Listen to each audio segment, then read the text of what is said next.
अस्सलाम वालेकुम viewers. Last video में हमने इंटरेस्ट रेट एग्रीगेट डिमांड के ऊपर बात की, Keynes theory of interest rate के ऊपर बात की, Keynes theory of money demand के ऊपर बात की और इफेक्ट ऑफ मनी सप्लाई। जब मनी सप्लाई इंक्रीज करती है तो उसका क्या इफेक्ट पड़ता है एलएम के ऊपर, उसके ऊपर बात की। आज हम एलएम स्केड्यूल के ऊपर बात करेंगे कि एलएम स्केड्यूल क्या है और इसके डिफरेंट स्लोप क्या है। चलिए स्टार्ट करते हैं एलएम की डेफिनेशन से। एलएम की डेफिनेशन क्या है? LM curve is the combination of interest rate and income which keeps the money market in equilibrium. In short अगर हम कहें तो एलएम कर्व का हर पॉइंट एलएम एलएम कर्व के हर पॉइंट पर मनी मार्केट इक्विलिब्रियम में होता है। उसके पीछे मनी मार्केट का जो इक्विलिब्रियम पॉइंट से ये डिराइव होता है एलएम कर्व जो हमारे पास होता है। तो ये होगी एलएम कर्व की डेफिनेशन। अब हम इसको मनी मार्केट से हम डिराइव करेंगे। तो ये सामने जो फिगर आपको नज़र आ रही है, ये ए पॉइंट में मनी मार्केट है और बी पार्ट में इसके एलएम को डिराइव किया गया। इनिशियली मनी मार्केट में इक्विलिब्रियम हमारे पास पॉइंट ए में, एम नॉट एस हमारे पास मनी सप्लाई। ये वर्टिकल लाइन है, वर्टिकल लाइन से हम इसको शो कर रहे हैं क्योंकि ये गिवन है, कांस्टेंट है, ये इंटरेस्ट रेट के ऊपर डिपेंड नहीं करता। और वाई एक्सिस पे हमारे पास इंटरेस्ट रेट और एक्स एक्सिस पे हमारे पास क्वांटिटी ऑफ मनी है। तो मनी सप्लाई की जो लाइन होती है ये वर्टिकल होती है, ये क्योंकि इंटरेस्ट रेट पे डिपेंड नहीं करता।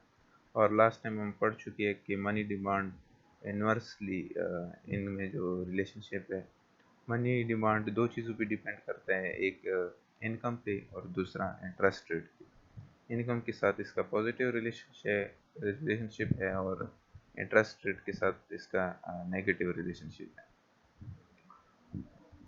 सो इनिशियली जो हमारे पास इक्विलिब्रियम है वो पॉइंट ए पे है। हमारा मनी डिमांड जो है एम डी वाई नॉट है और मनी सप्लाई मनी मार्केट की इक्विलिब्रियम कहाँ पे होती है? जब मनी डिमांड और मनी सप्लाई कट कर रहे होते हैं पॉइंट ए पे। जो हमें इंटरेस्ट रेट दे रहे हैं आर नॉट और ये क्वांटिटी ऑफ मनी। तो लेट सपोज हमारी इनकम जो है वो इंक्रीज कर जाती है।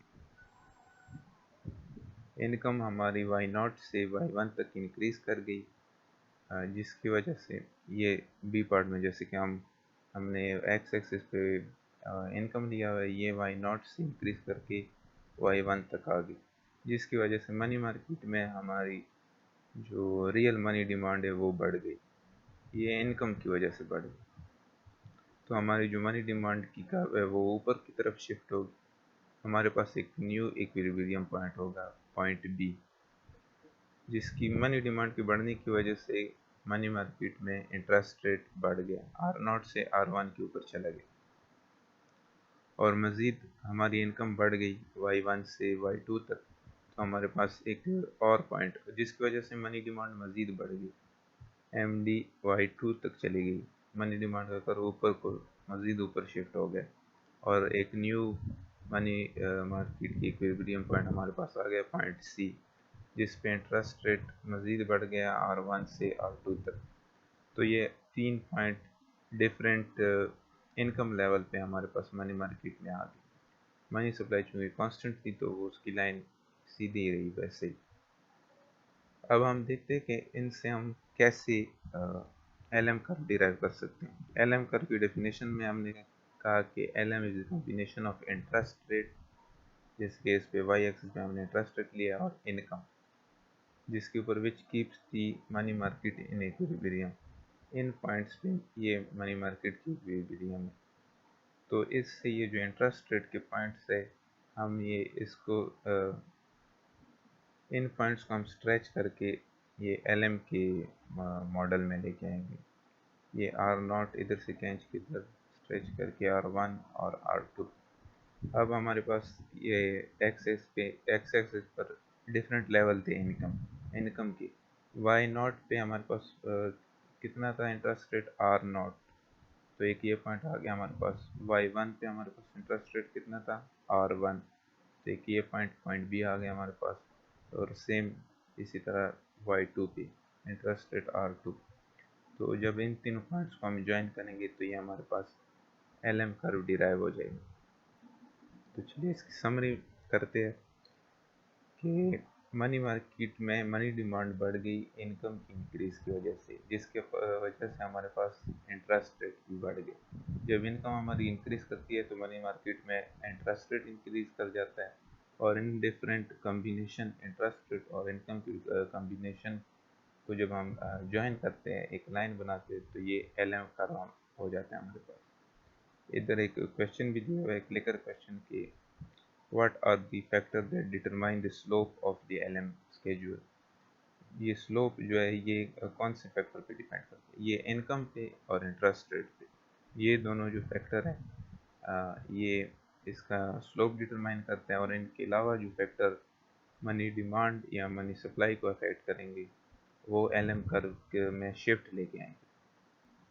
अब हम डिफरेंट इलास्टिक, तो ये दो केस है हमारे पास कि जब हमारी मनी डिमांड है वो जिसकी इलास्टिसिटी कम होती है टुवर्ड इंटरेस्ट रेट, वो केस हम देखेंगे। और एक और केस हमारे पास होगा जिसमें मनी डिमांड की इलास्टिसिटी ज़्यादा होगी इंटरेस्ट रेट की तरफ। इलास्टिसिटी जब हमारा ये मनी डिमांड का स्लोप स्टीपर होगा, मतलब कि इंटरेस्ट रेट की का चेंज इतना नहीं लेके आ रहा है इनकम में, इंटरेस्ट रेट या इनकम इतना चेंज नहीं लेके आ रहा है उसमें इंटरेस्ट रेट, तो ये लेस इलास्टिक है। हमारी जो मनी डिमांड है वो उसका स्लोप जो है वो लेस देन 1, और ये हमारे पास कम उसके ऊपर इफेक्ट कर रहे हैं जो मनी डिमांड है, क्योंकि हमने पढ़ा था कि मनी डिमांड दो चीज़ों के ऊपर डिपेंड करती है। उसका पॉजिटिव रिलेशनशिप होता है उस इनकम के साथ, और नेगेटिव रिलेशनशिप होता है